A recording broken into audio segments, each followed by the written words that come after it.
Welcome to Come to Your Senses, the School of Sensual Living podcast. I'm your host, Mary Lofgren.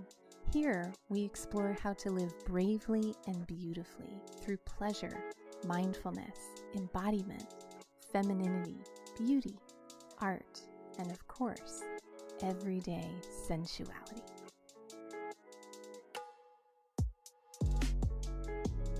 Hello, everyone, and welcome back to the podcast. So grateful to be here with you, especially today to talk to you about a topic that is apparently very hot on your list of desires, which is the art of seduction.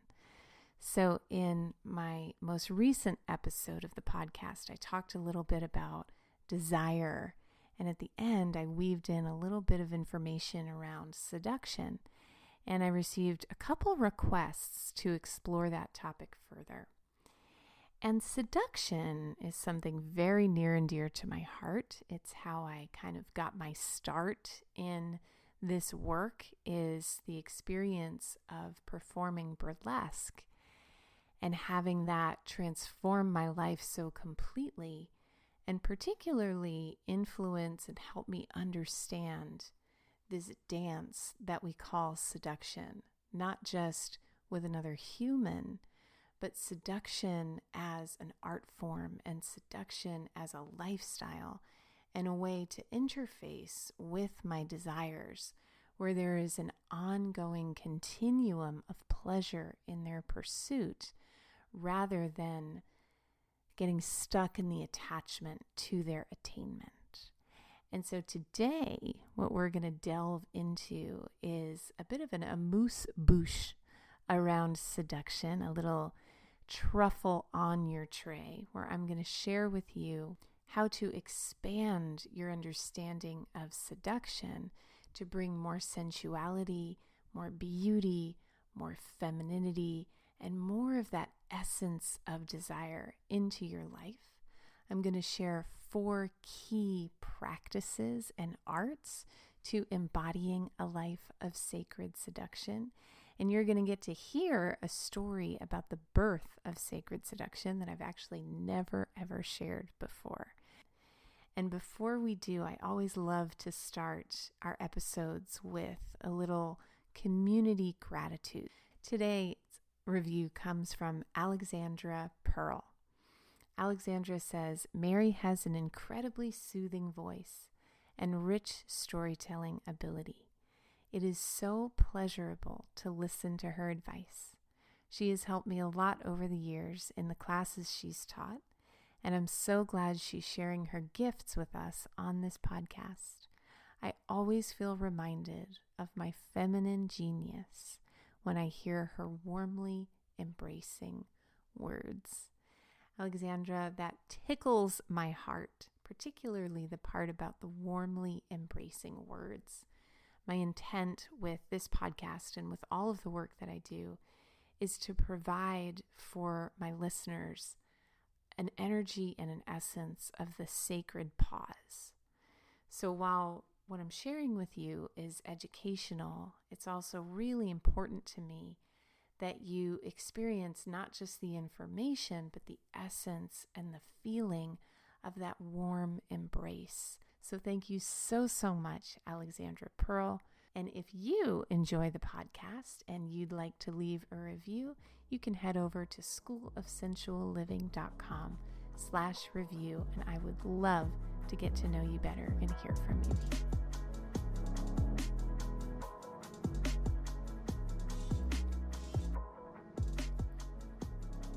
So where we're going to begin is I want to read to you from the introduction to my first book, which I wrote under the pen name Kitty Cavalier, which was the name of my burlesque persona. It's the name that I used to go by full time. And this is the introduction to my book, Sacred Seduction. Seduction. Say it out loud. Seduction. Let the soft S slide over your tongue. Let the blunt D press against you.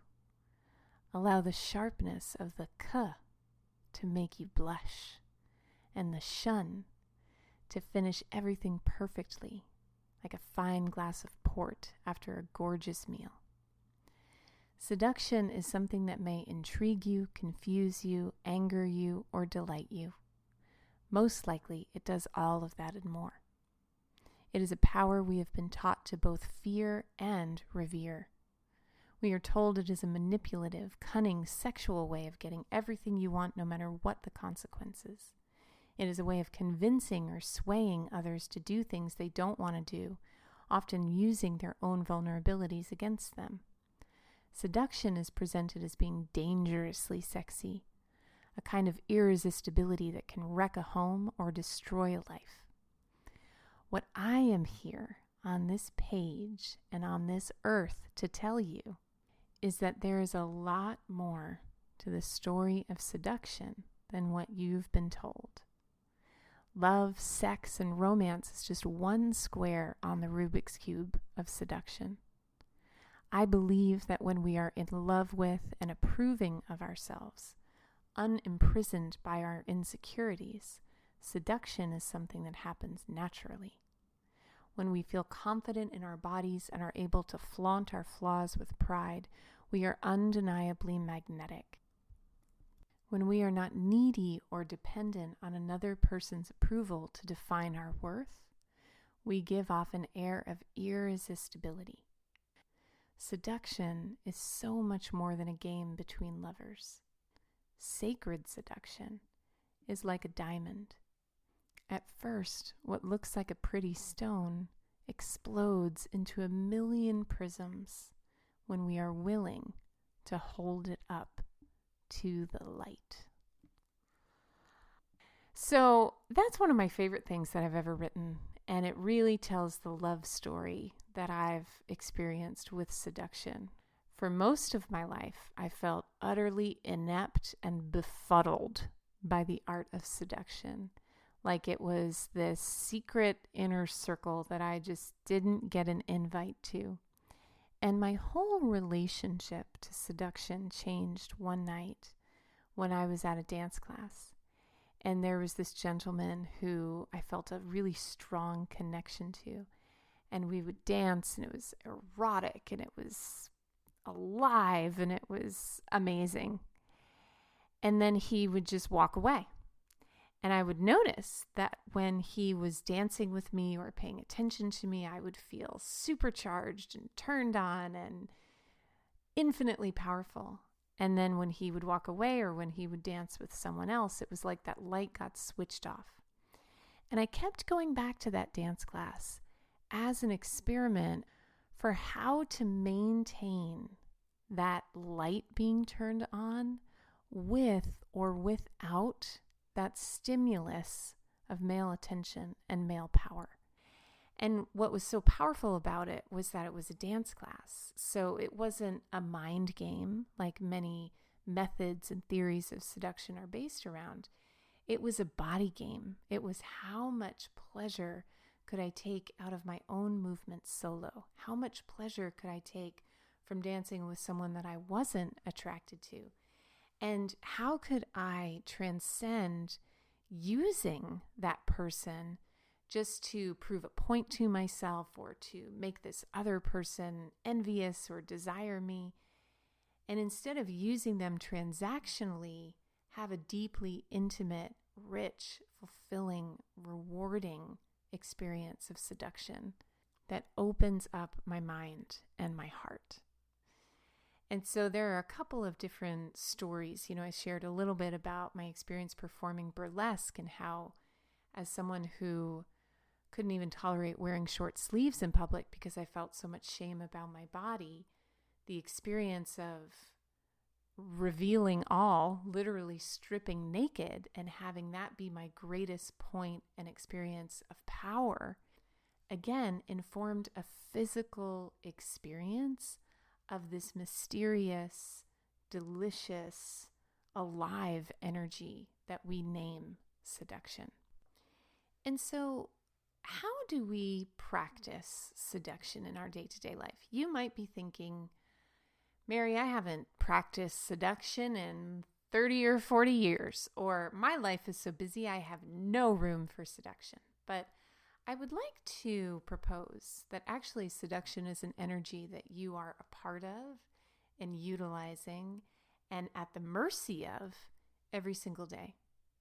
If you've ever found yourself uncontrollably online shopping to the point where you see an ad on Instagram and all of a sudden there's money being taken out of your account and you're not really sure what happened, that is an experience of seduction.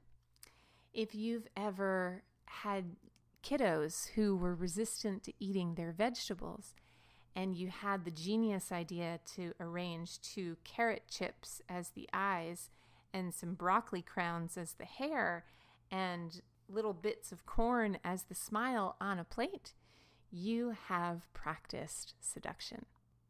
If you've ever gone into a negotiation around your salary and asked for more than you thought you were worth, and despite your insecurities roaring from within, chose not to listen to their advice, but instead go for what is a bit outside your comfort zone, you have practiced seduction.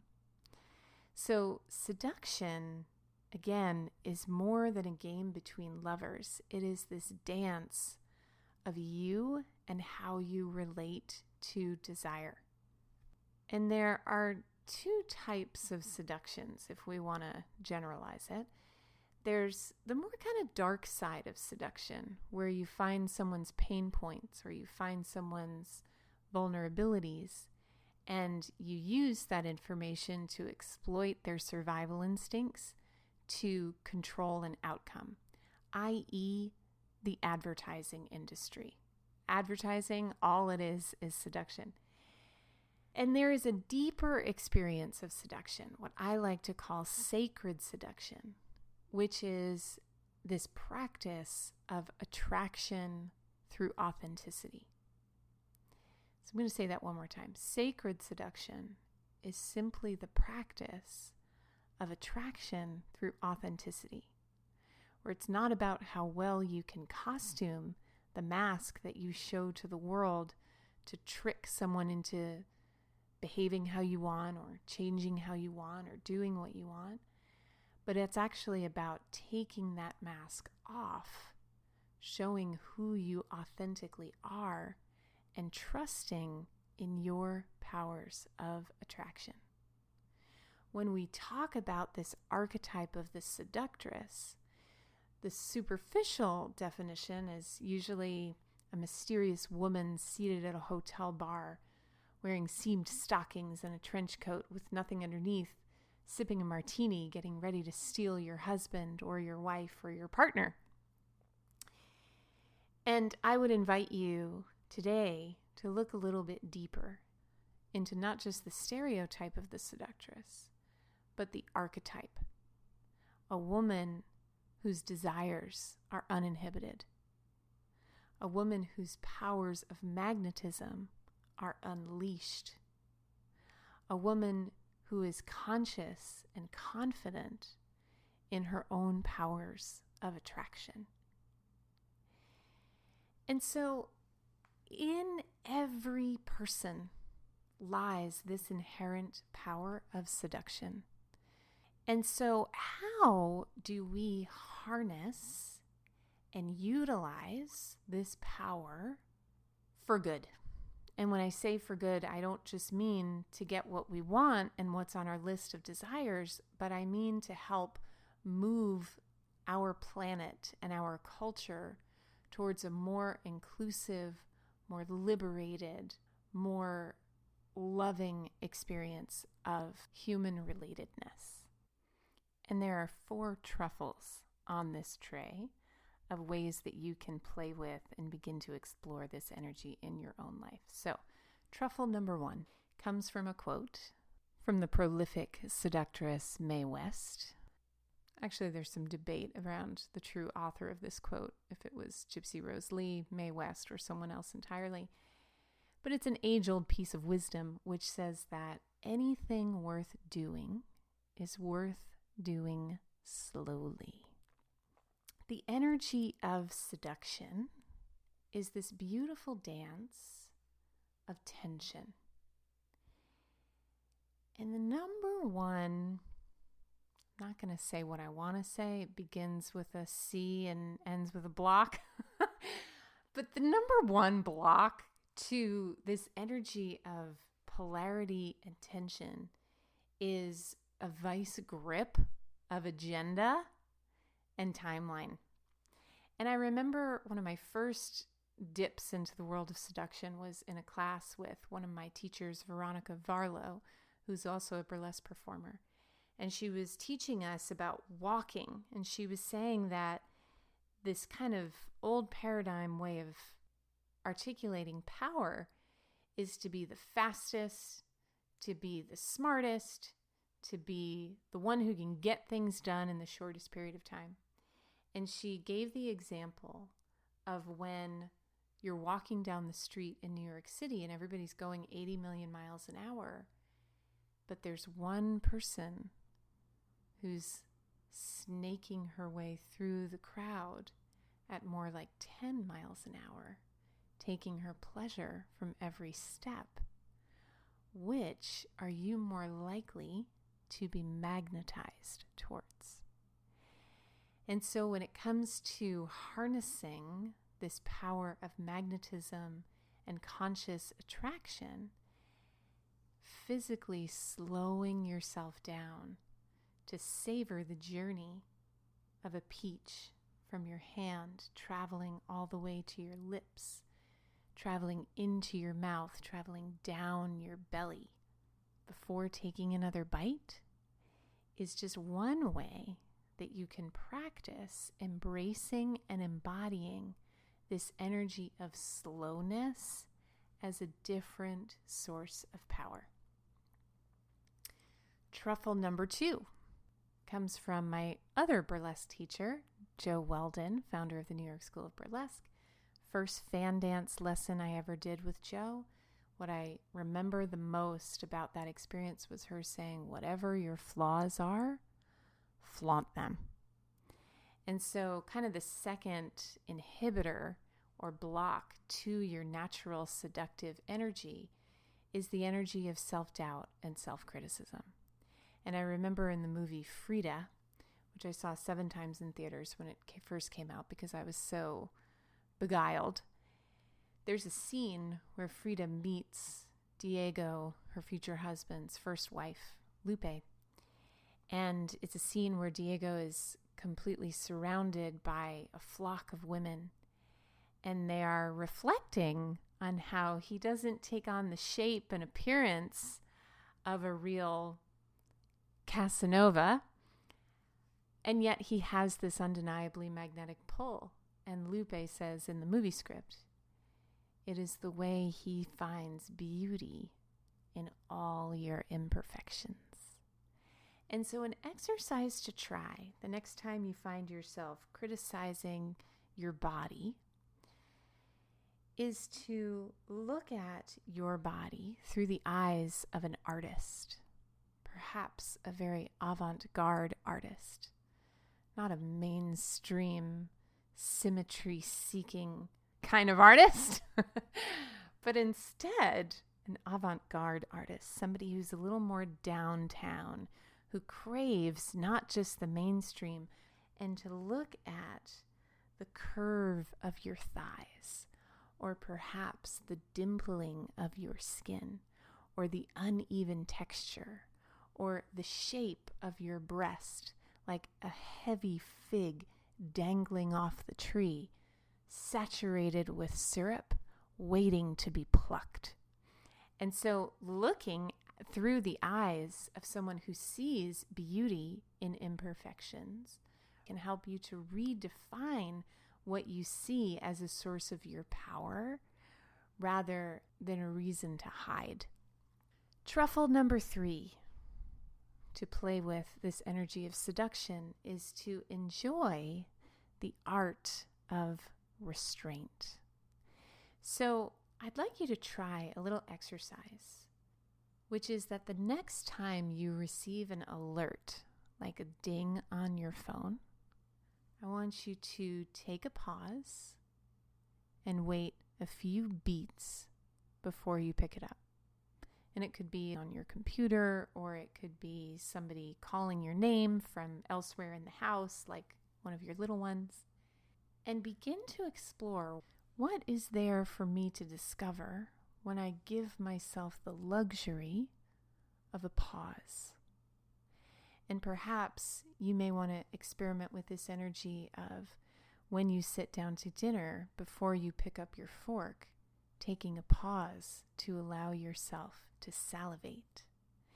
Maybe you want to go on to a certain website where you saw something that you really desire, since at the time of this recording we're in quarantine and you can't really do it in a store, and fill your cart with all the things that you would buy, but lock your credit card in a safe deposit box somewhere in your closet or something where you actually can't.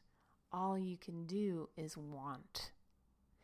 And so, keeping with our theme of releasing agenda, seduction is really this mastery of the instincts, where there is a listening to your inner desires, and yet you aren't possessed by them, and you aren't possessed by the adrenaline surge that comes from your wanting. You can take a pause.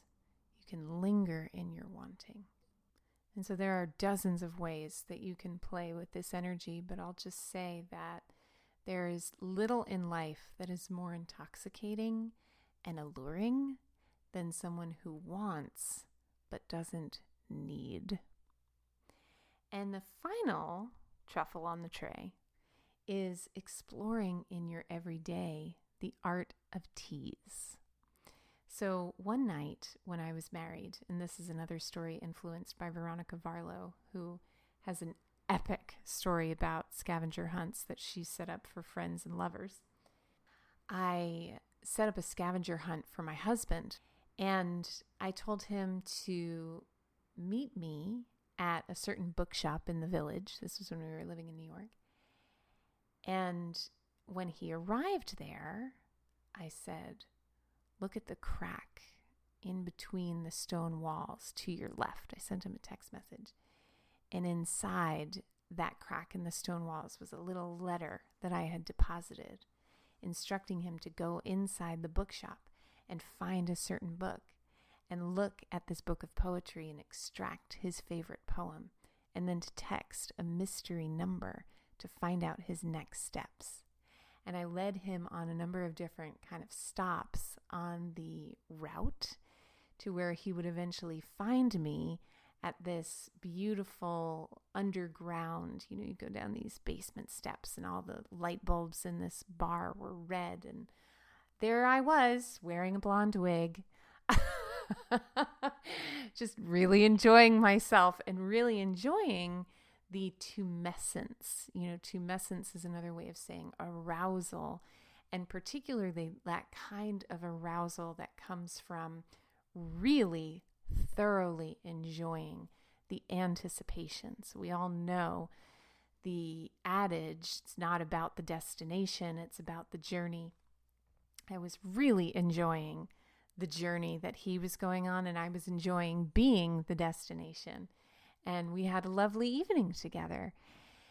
And so that story is one way to articulate and to embody this lesson that I learned in burlesque, which is that anyone can go out on stage in a G-string and nipple tassels, but can you draw out the tease and the delight and the arousal that comes from the slow peel of a glove? And if you can get someone excited about seeing your forearm and your wrist, imagine what that skill would translate to later on in the dance. That's also a piece of wisdom that is originally inspired by Joe Weldon. And so, my loves, to recap, like we just tasted 4 different chocolates, and now we're looking at the card inside the box to discover their flavors. Number 1, anything worth doing is worth doing slowly. Number 2, whatever your flaws are, flaunt them. Number 3, playing with the art of restraint. And number 4, embodying and enjoying and playing with the art of tease. So if you enjoyed this podcast, please know that this is just an amuse-bouche for the kind of education that you receive when you become a member of the School of Sensual Living membership community. The School of Sensual Living is where we explore how to live bravely and beautifully through the wisdom of your body, just like we do here on the podcast, but we do it in such a more thorough, embodied way. And most importantly, we do it with each other. We do it in community. And so if you'd like to become a member, go to schoolofsensualliving.com. And if you enjoyed this episode, I would love to hear your thoughts. Please leave me a review, share it with a friend, and thank you so much for listening. I will see you next time.